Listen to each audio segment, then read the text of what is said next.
de votre fidélité, fidèles téléspectateurs, amoureux de show de Jeune. Il y a eu alternance, oui. Passation pacifique, non. En réalité, le problème n'est pas à ce niveau-là. Il y a des gens qui sont jeunes, il y a des gens qui sont na place de tout bazar na posa na mission rien que pour tout ça. La difficulté se trouve au niveau supérieur. Les jeunes sont vraiment difficilement éduqués. La propriété pour les femmes, c'est le droit de voir sa vie progresser. Si elle pouvait être interrompue. Les portes de l'avenir sont ouvertes à ceux qui savent le pousser. Bienvenue à votre émission. Bon début de la semaine. Aujourd'hui sur ce plateau, nous avons au moins l'honneur de décortiquer cette thématique sur le jeune s'interroge sur la vie politique de la République démocratique du Congo. Et pour changer tout autour de cette thématique, je ne suis pas seul. Je reçois pour vous Paul Ilunga. Il est le président de la Ligue de jeunes et ainsi que communicateur de AADC. Donc c'est avec lui que nous allons juste échanger par rapport à cette thématique. Paul Ilunga, bienvenue et bonne fête. On ne s'est jamais vu en 2023. Vraiment, merci pareillement. Je profite de l'occasion pour souhaiter aussi aux Congolais mes meilleurs vœux. Ça fait un bout de temps où je ne passais plus à la télé et j'ai fait mon retour médiatique déjà avec cette émission. C'est pour cela que je profite aussi pour informer aux Congolais que Paul Ilunga, qui était autrefois activiste des droits de l'homme, je me suis orienté dans la politique active en adhérant dans un parti politique au nom des Alliances pour le développement du Congo, un parti politique dirigé par une dame qui s'appelle Madame Adèle Kabena Mouka, ainsi que les secrétaires dirigés au quotidien par un secrétaire général, Maître Eloï Koupa. Là, je suis coordonnateur interfédéral de la jeunesse de Kinshasa, ainsi que communicateur. Mais la Fondation Paul Ilunga reste et ça fonctionne bel et bien parce que c'est une œuvre qui aide la population et surtout, je suis appelé aussi un acteur social. Donc je reste toujours social toute ma vie tant que Dieu nous donne la vie. Avec la fondation qui porte votre nom, quel profil pour 2023? Oui, avec la fondation nous aide à ce qu'on puisse être très proche de la population. Comme vous le savez, parfois avec la politique active, on oublie l'essentiel. Or, l'essentiel, c'est la population. Si aujourd'hui je suis dans la politique active, je suis dans la politique active, c'est parce que j'ai une population, c'est parce que j'ai une base. Et cette base-là, je ne peux pas les laisser comme ça. Je dois être avec eux jusqu'à ce que cette base-là se décidera à me faire confiance et surtout aux élections de 2023, parce que je suis déjà candidat. La base m'a déjà choisi comme candidat. Déjà, vous êtes déjà... Oui, donc c'est la base qui s'est décidée de me choisir comme candidat à la députation provinciale de notre prestigieuse commune Mongafula. Donc voilà, je dois tempérer la décision de la base. C'est pour cela que je me dis que je suis candidat. Merci beaucoup Paul Ilunga. Vous êtes au moins candidat à la députation provinciale au moins des élections 2023 qui s'annonce déjà en couleur bleue. Donc je vais d'abord avec vous parce qu'il y a ça ne va pas dans votre commune Mongafula. Qu'est-ce qui se passe justement? Oui, autrefois j'avais reçu les mamans, donc ma base, avec beaucoup de mamans, surtout celles du quartier Matadi-Kibala, ainsi que Maman Mobutu qui était venu me voir pour me dire que autrefois il y avait eu la pluie qui était tombée, la pluie divine qui était tombée du 12 au 13 avait causé des morts, ainsi que d'autres parcelles de gens étaient disparus. Et lorsqu'on avait reçu le président de la République dans notre commune, le président de la République avait dit aux mamans qu'ils doivent leur donner de la place, c'est-à-dire d'autres places pour être logés. Je vous informe qu'il y a des personnes, depuis ce jour-là, jusqu'à aujourd'hui, ils dorment dans des églises. Pour quel motif? Mais autrefois, ils étaient des propriétaires des parcelles. Juste à cause de cette pluie-là, ils ont perdu la parcelle, ils ont perdu des maisons. Mais le président de la République avait déjà pris des dispositions pour tout ça. Oui, maintenant l'applicabilité de cette décision-là, c'est ce qui pose problème. Aujourd'hui, avec la nomination des nouveaux bourgmestres, on a salué quand même un jeune, on a des Sévérins qui est aujourd'hui bourgmestre des communes de Mongafula. Mais ce que nous sommes en train de déplorer, ce n'est que les mêmes habitudes, ça fait encore face. Donc c'est ce que nous, la jeunesse, on ne veut pas dans notre commune. Il demande aux mamans de donner 20 $, pour leur enregistrement. Donc dans les 20 $, les chefs de quartier ont leurs 10 $ et les bourgmestres ont à son 10 $. Donc dans les 20 $ là. Marché gagnant. Marché gagnant. Or, aujourd'hui, ces personnes-là, ils n'ont pas de place pour dormir. D'autres sont dans des églises, d'autres dorment dehors. Ils ont besoin que le président de la République puisse les mettre à l'abri, comme il l'avait promis lorsqu'il était venu dans notre commune pour les rendre visite. Et le bourgmestre nous dit que non, on doit donner 20 $, les 10 $ pour les chefs de quartier et les 10 $ pour lui. Donc c'est pour cela que je profite de l'occasion pour demander au service et habilité de faire ce qui est nécessaire pour que ces mamans-là puissent se retrouver dans leurs droits. Ça sera une bonne justice. Ça sera une bonne justice. Le message est bel et bien lancé aux autorités compétentes. C'est à vous, moi, de prendre les dispositions, car on a beaucoup plus de peur que de mal d'avoir encore d'autres informations demain à ce qui concerne moins la commune de Mongafula. Quittons alors la commune de Mongafula pour aller dans la ville-province de Mbunjimaï, Paul Ilunga. Oui, en fait, j'ai relis le message de Madame la Présidente Adèle Kabena, qui compatit avec le peuple congolais, et plus précisément... C'est elle l'autorité morale de votre parti politique? Oui, c'est elle l'autorité morale et puis la présidente du parti. Ok. Donc, j'ai relis son message. Il compatit avec les peuples congolais, et surtout ceux de Mbujimai, qui ont perdu leurs marchandises par l'incendie qui s'est fait le samedi nuit vers 20 h. Donc, il compatit avec ces peuples-là, il est de cœur avec vous, et il demande aussi au gouvernement central de s'impliquer du problème pour que ceux qui sont auteurs de cet incendie puissent répondre à leurs actes. Donc voilà, c'est le message de la présidente. J'essaie encore de le faire en Chiluba pour permettre à ceux qui connaissent Chiluba puissent bien, très bien les capter. Message, il y a Madame la Présidente, Madame Adèle Kabena, où du compatir, nous bana betu ba dikungu jumai, ba diba perdre, ma marchandise à bout, na incendie ou du moins zeka, samedi boutoukou, mon marché wa bakwa djanga, Madame la Présidente du Nenu, Moumoyi, et pour tout le gouvernement ou tout central, ou dirigé par Samuel Konde, à s'impliquer. Boigny Baotera pour répondre Merci beaucoup. Show Télévision aussi profite de cette opportunité pour compatir ensemble avec la population de Mbunjimaï. Revenons à notre mois. Sujet du jour, c'est bien l'actualité. On ne peut pas passer outre sans pourtant parler de ça. Il y a au moins 37 ans passés.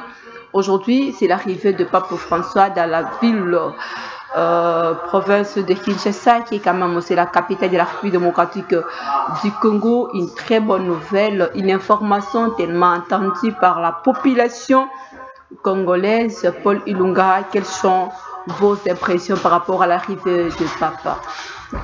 Comme chrétien plutôt, nous sommes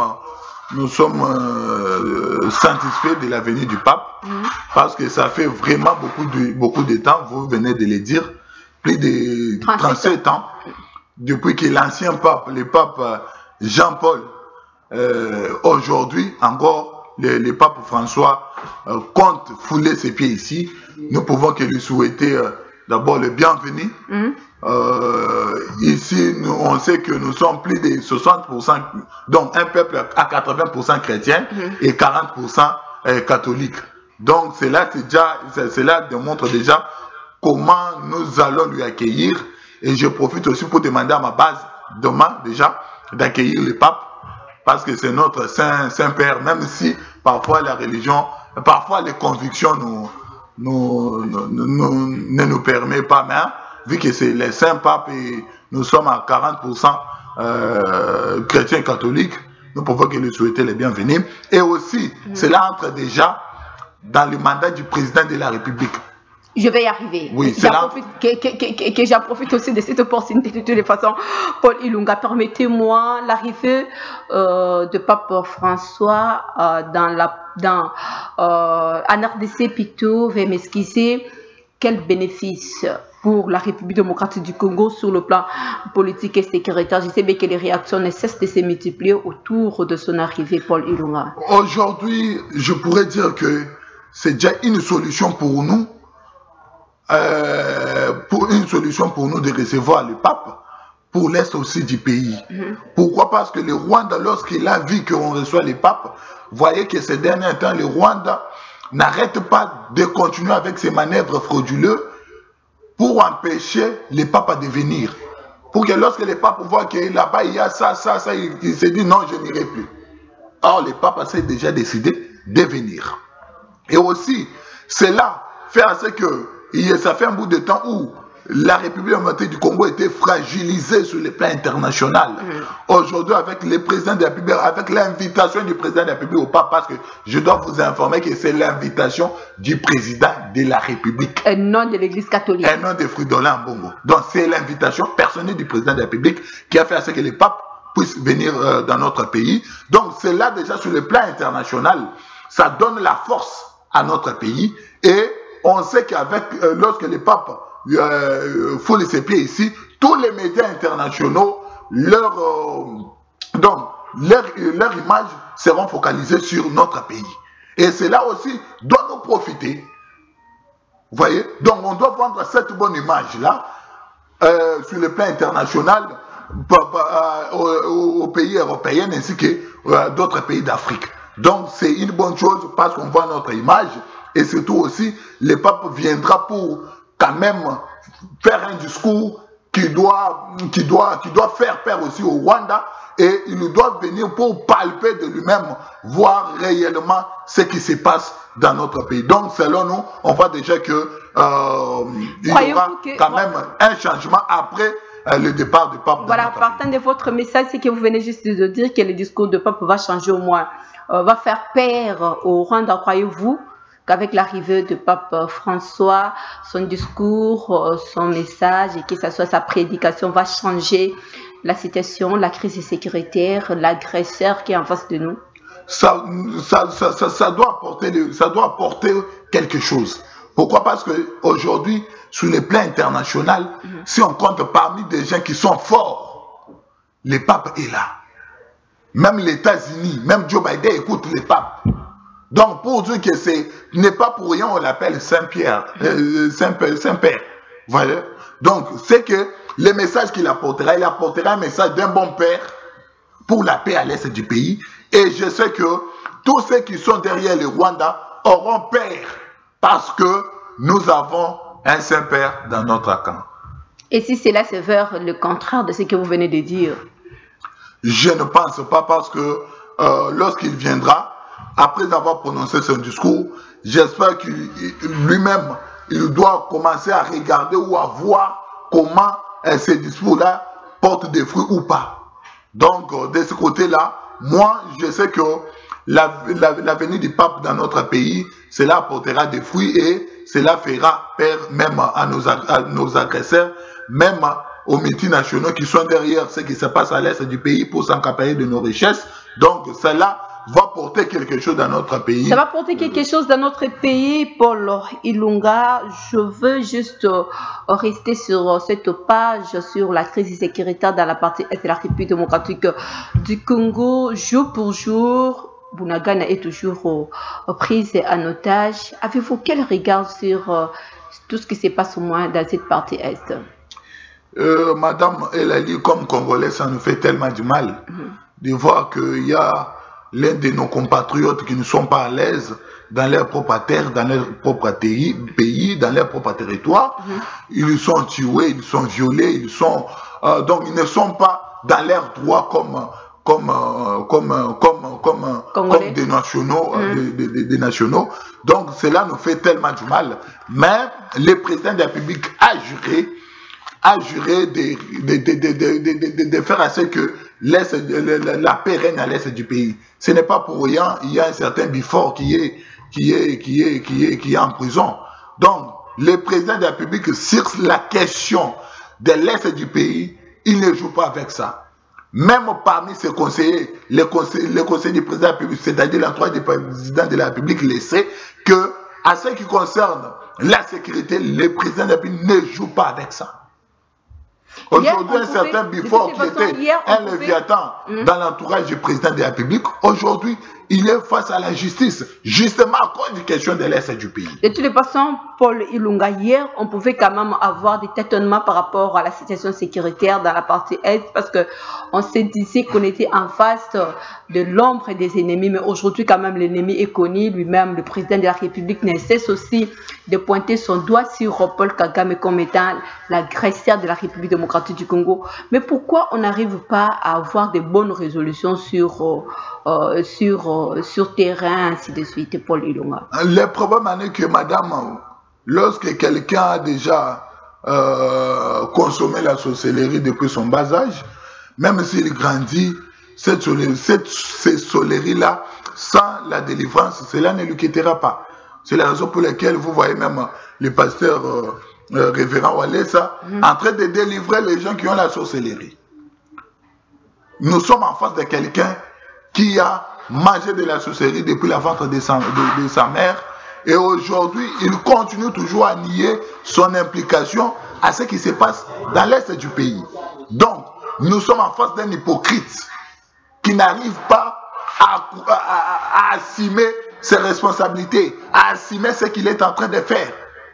Donc, c'est la raison pour laquelle vous voyez le président de la République, partout où il passe, il est en train de dire en haute voix que c'est le Rwanda qui est derrière ce qui se passe dans l'Est du pays. L'effet de pouvoir dénoncer, qu'est-ce que ça a changé comme étant discours? Qu'est-ce que ça a changé comme étant pratique sur la République démocratique du Congo? Ça a changé beaucoup de choses, que ce soit sur le plan international, que ce soit dans les relations, le Rwanda avec d'autres pays, ça a changé beaucoup de choses. Pourquoi? Parce qu'aujourd'hui, le Rwanda se trouve face à lui-même. Il y a d'autres pays qui refusent de lui appuyer. Il y a d'autres pays qui refusent de faire des accords avec lui. Justement à cause de ce qui se passe à l'Est. Justement à cause de la diplomatie du président de la République.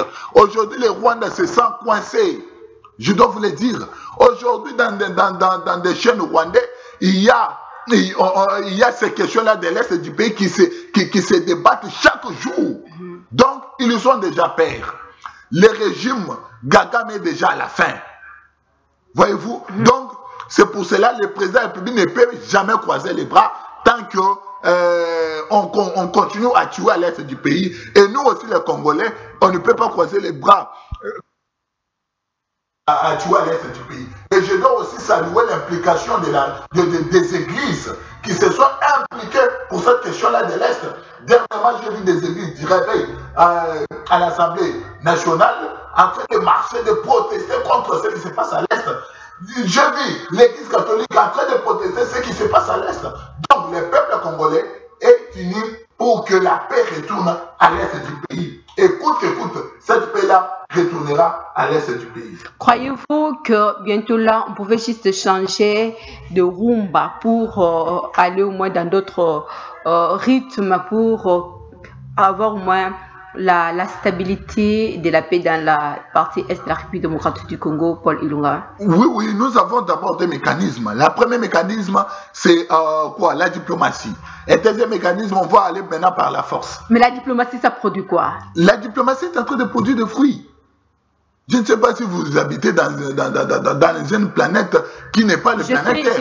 Mais si vous êtes ici... Je suis ici, je vais quand même faire quelques pas en arrière parce qu'on a suivi tant de dialogues, tant de concertations, tant de tables rondes. Angola, Nairobi, Angola, aujourd'hui là nous sommes là. Qu'est-ce que la diplomatie a produit comme étant free, Paul Ilunga? Vous savez, la force d'un homme fort, ce n'est pas sa capacité de combattre, ce n'est pas sa capacité de toujours recourir à la force. Mais la capacité d'un homme fort, c'est aussi savoir causer, chercher d'une manière, d'une bonne manière pour on peut avoir la paix. Mais ça a été fait. Donc, le président de la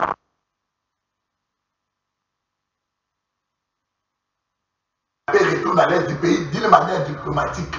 Mais si cela échoue, c'est la raison pour laquelle nous sommes obligés comme cela a échoué. De toute façon, pour en finir avec Kagame. Non, comme cela a échoué, je te dis de toute façon, comme cela a échoué, parce que le président l'a dit qu'aujourd'hui, la situation, l'insécurité de la partie est de la République démocratique du Congo s'appelle Paul Kagame. Tous on sait bien que c'est juste un virus. Est-ce qu'il n'y a pas une capacité d'avoir un remède face à ce virus, Paul Ilunga? Oui, c'est la raison pour laquelle le président de la République avait débuté avec la diplomatie. Voyez-vous? Mais si c'est là, à un moment donné, même lorsqu'on a la bonne foi et qu'on voit que nous sommes en face de quelqu'un qui a la mauvaise foi, on ne peut pas continuer toujours à faire semblant.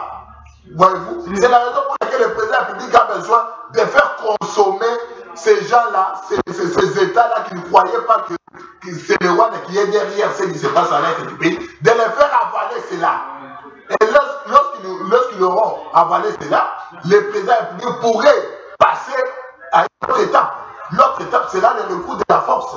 Et si aujourd'hui, on fait face au Rwanda, on fait face à Kagame, Kagame n'aura pas de force à combattre la République du Congo. Et le petit Rwanda, si on fait la guerre avec le petit Rwanda, on ne fera même pas 2 jours, 3 jours. Mais avant de faire la guerre, nous devons d'abord nous contrôler. Est-ce que nous avons des militaires qui soient 100% congolais ou on a des infiltrés? Dernièrement, on avait attrapé des Rwandais ici.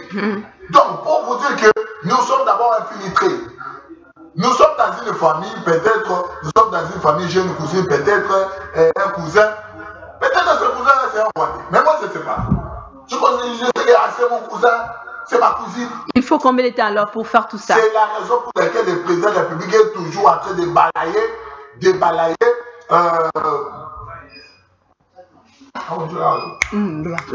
Donc, c'est la raison pour laquelle le président de la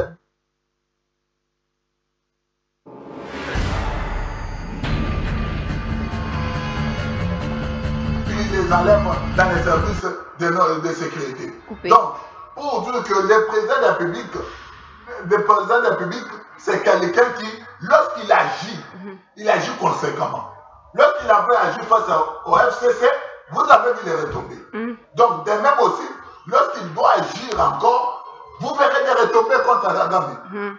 J'ai toujours dit que nous avons un président qui est tellement sage et qui est tellement intelligent qui n'a pas peur de dire que ça c'est noir, ça c'est blanc.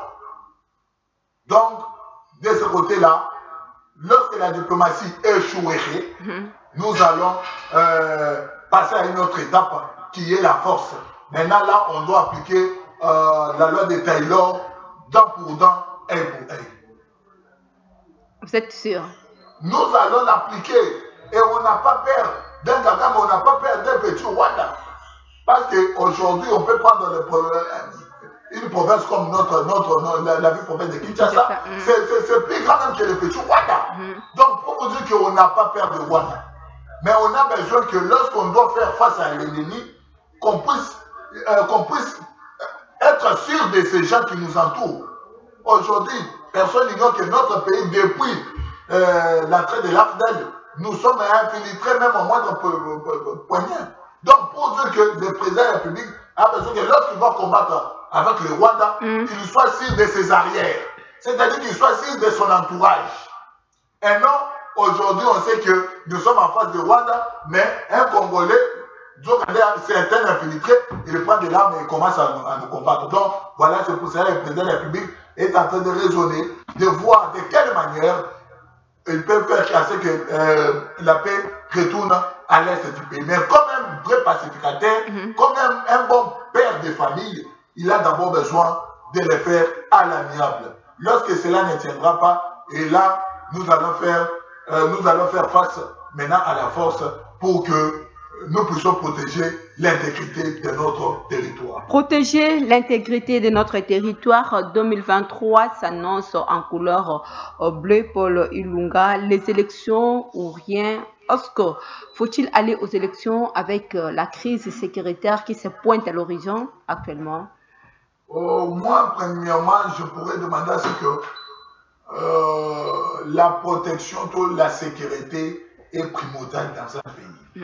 Et dans un État, lorsqu'il n'y a pas la tranquillité, il n'y a pas la sécurité, cet État-là n'existe pas, ça existe que des noms. C'est la raison pour laquelle nous sommes obligés, ensemble avec le président de la République, que nous, AADC, nous soutenons, nous sommes obligés d'abord de protéger l'intégrité de notre territoire. Lorsqu'on est menacé, on ne peut jamais fêter. Lorsqu'on est menacé, on doit d'abord faire face à la menace. Et à ce moment-là, on reviendra à la maison pour fêter. Donc, dans l'affirmatif. Oui, les élections, c'est une fête. Pour les autres. Ça sera aussi un deuil pour les autres, c'est-à-dire ceux qui ne sont pas, ceux qu'on n'a pas élus, et une fête pour ceux qui sont valablement élus par la population. Donc, c'est la raison pour laquelle nous demandons d'abord l'intégrité de notre territoire et à ce moment-là, nous pourrions revenir dans une table et affronter des élections. Mais c'est là. Ne dis pas que quand Dima puisse arrêter l'étape de l'enrôlement. Non. Nous devons continuer à nous enrôler. Nous devons continuer à nous enrôler. Parce que nous croyons qu'avant décembre, il y aura déjà la sécurité à l'est du pays. À 11 mois des élections, Denis Kadima peut-il encore éviter un glissement? Oui, il n'y a pas. S'il respecte les calendriers que nous avons, donc les calendriers qui a été publié par le service de la CENI, il n'y aura pas de glissement. Et Félix Tshisekedi n'a pas besoin de glissement pour rester au pouvoir. Non. Félix Tshisekedi a besoin des élections pour avoir sa majorité parlementaire. Parce que personne n'ignore que cette union sacrée a été créée justement pour avoir une majorité parlementaire. C'est-à-dire on a pris des Mende, des Pismabilou, des Bahati, des Bosso pour les élire et créer faire ce qu'on appelle l'union sacrée. Voyez-vous? Donc, le président de la République a besoin qu'en 2023, qu'il puisse avoir sa propre majorité parlementaire. C'est la raison pour laquelle je demande au peuple congolais. Lorsque nous allons aller voter, nous devons voter un président de la République et voter un député qui doit aider le président de la République. Et non faire que le président de la République vient de l'opposition et la majorité, au Parlement, la majorité c'est peut-être dans une autre formation politique. Non, cette fois-ci, nous devons quand même respecter cela. Lorsqu'on a un président de la République qui est Félix Antoine Tshisekedi Tshilombo, on doit faire en sorte que la majorité puisse venir chez le président de la République qui a été voté par tout le peuple congolais. Donc voilà, c'est ce que je pourrais demander au peuple congolais. Mais j'informe aussi que Kadima n'a pas besoin de glissement et Denis Kadima, c'est un expert en matière électorale. Il y a tellement de l'expertise avérée et il doit respecter les calendriers électoraux. Il y aura bel et bien élections. Merci beaucoup. Merci beaucoup. Merci beaucoup, Paul Ilunga. Nous savons que nous sommes arrivés juste à la fin de notre émission. Ma toute dernière question, parce que c'est juste le jeune s'interroge par rapport à la vie politique en République démocratique du Congo. Hier, tous criaient sur Moïse Katumbi, mais on l'a quand même vu s'enrôler. Il s'est enrôlé comme qui? D'abord, madame, vous devez savoir que avoir la carte d'électeur, certes, c'est pour les Congolais, mais cela n'est pas une carte d'identité. Il est aussi congolais. Je ne sais pas. Vu les enjeux de l'ère. Je ne sais pas parce que je connais que c'est l'aide d'un père juif, d'un mère zambienne, tout ça.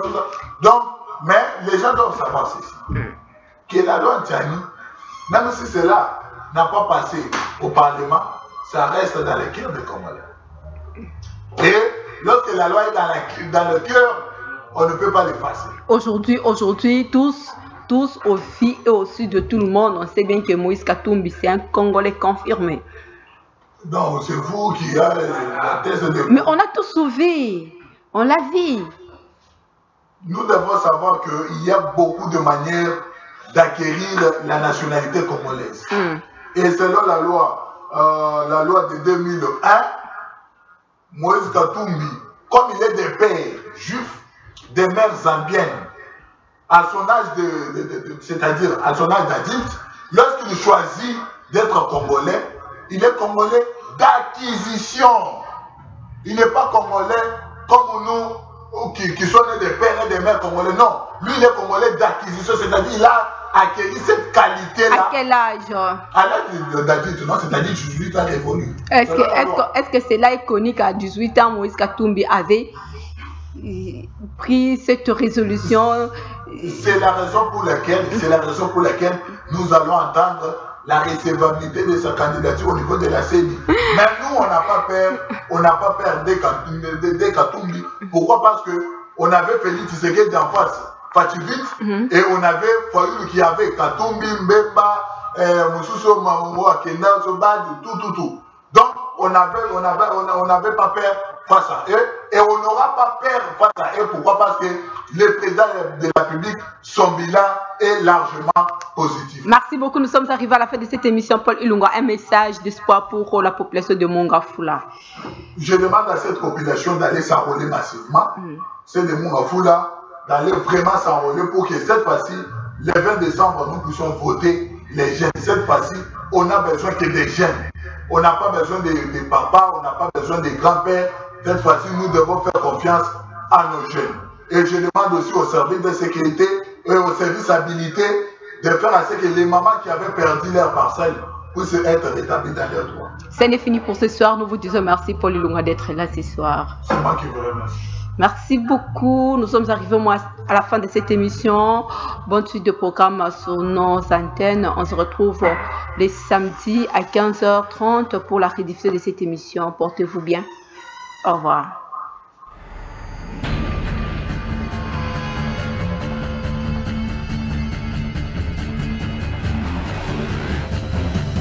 Merci de votre fidélité, fidèles téléspectateurs, amoureux de show Jeune.